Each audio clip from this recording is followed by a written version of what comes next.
Hi, I'm back again with another devotion and I hope you enjoy. So, today we're going to be looking at God's will, and particularly we'll be focusing on David's life and what areas David practiced asking for God's will and when he didn't, and what the consequences of that are. In my previous video talking about prayer, we discussed the importance of praying according to God's will. So I thought it would be good to delve deeper into that and to give you a practical example of someone who is known to be after God's heart, and still there are times that he failed to seek God's will and there were consequences for that. First of all, David is literally my best character in the Bible because it depicts such a normal human. Like, he sinned but he still had a heart for God and he still seeked God with his whole heart. I think that's like the most important thing.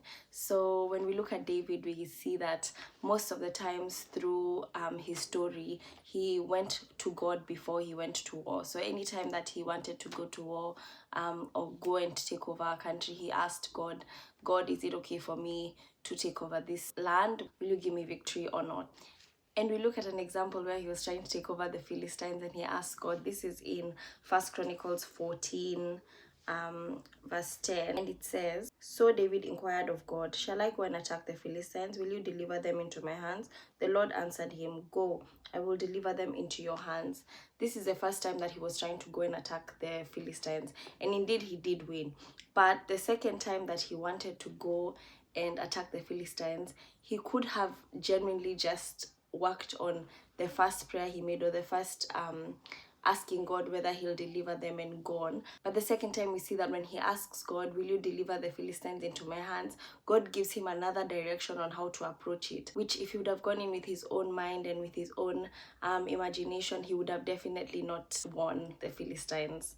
This is in 1 Chronicles 14:13. "Once more the Philistines raided the valley. So David inquired of God again, and God answered him, 'Do not go directly after them, but circle around them and attack them in front of the poplar trees. As soon as you hear the sound of marching in the tops of the poplar trees, move out to battle, because that will mean God has gone out in front of you to strike the Philistine army.'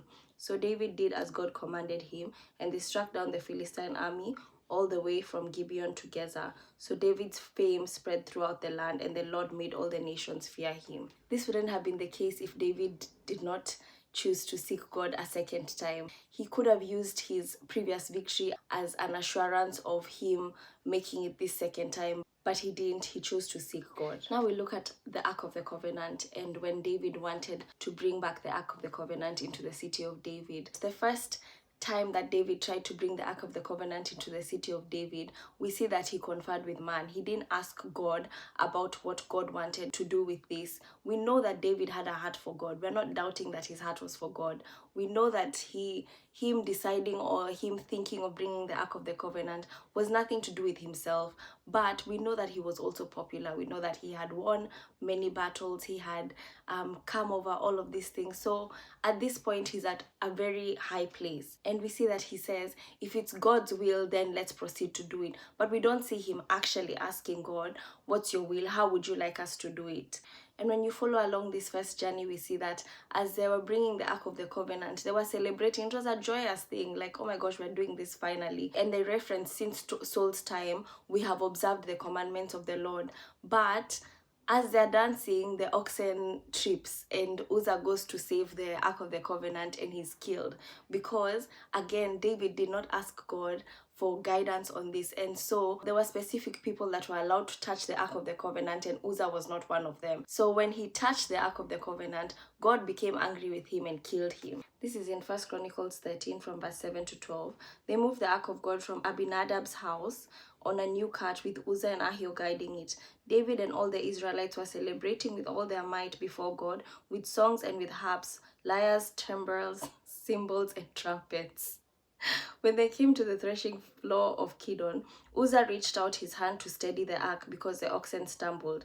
The Lord's anger burned against Uzzah, and he struck him down because he had put his hand on the ark. So he died there before God.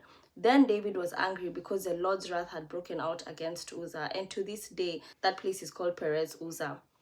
David was afraid of God that day and asked, "How can I ever bring the ark of God to me?" He did not take the ark to be with him in the city of David. Instead, he took it to the house of Obed-Edom, the Gittite. This means that David did in the end seek God. He did in the end ask God, how will I ever do this?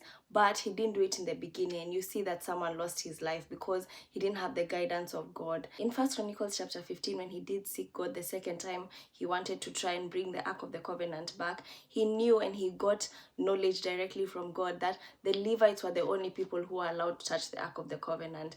And you see this whole chapter, he's organizing and making sure everything is ready, everything is set according to what God wants for this Ark of the Covenant. And so this journey along is a successful journey. You see, it was probably God's will for the Ark of the Covenant to be brought back to where David was. But because David did not seek him at first, he wasn't with them the first time. But we see that in this second time when David did seek him, it says that the Lord was with the Levites as they traveled.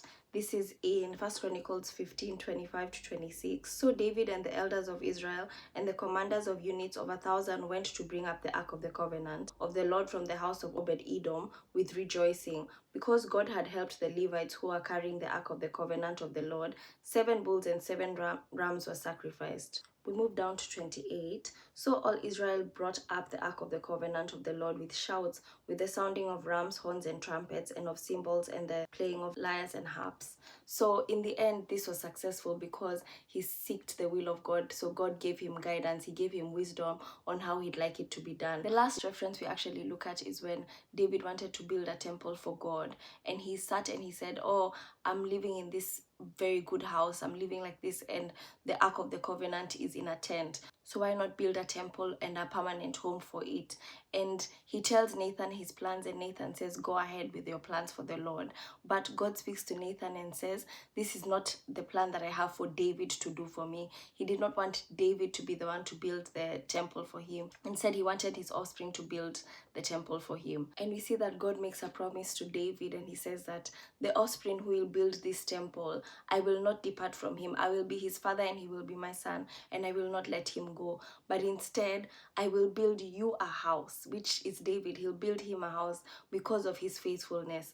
And we see that in the next chapter, David breaks into song and praising God and asking God, "What have I done to deserve this?" But his heart was for God. He sought God with his whole heart. He was faithful to God. He led according to God's commands. And we see that God's will for his life in the end was for his good. This tells us that God's will for our lives is always the best plan. It's always going to be brighter than what we imagine for ourselves, because even if our hearts are in the right place, even if we want to do this great thing and we're saying it's in the name of the Lord, if it's not his will for you, then it's not going to turn out great. His will for you might even be greater than that, but you're not seeing it because you're not asking for it. Now I'm going to give you a few scriptures just to understand that indeed his will is for the good of your life, and so you shouldn't be scared to ask him for his will. Yes, it might look scary, it might look different. You might look at your situation and not see particularly where in this is his goodwill, but in the end it will turn out for your good. Proverbs 19 verse 21. Many are the plans in a person's heart, but it is the Lord's purpose that prevails. The next one is a good old Romans 8:28, and it says, "And we know that in all things God works for the good of those who love him, those who have been called according to his purpose." In all things, it doesn't say in some things, he says in all things God works for the good of those who have been called according to his purpose and those who love the Lord. And the last one is Jeremiah 29:11. And again, we all know this. "For I know the plans I have for you, declares the Lord, plans to prosper you and not to harm you, plans to give you a hope and a future." So meditate on these scriptures and trust God and trust that his will is good for your life. That in the end, above all else, above everything else that you desire and you have in your heart, his will is always greater. I hope you enjoyed, and hope to see you next time. Bye.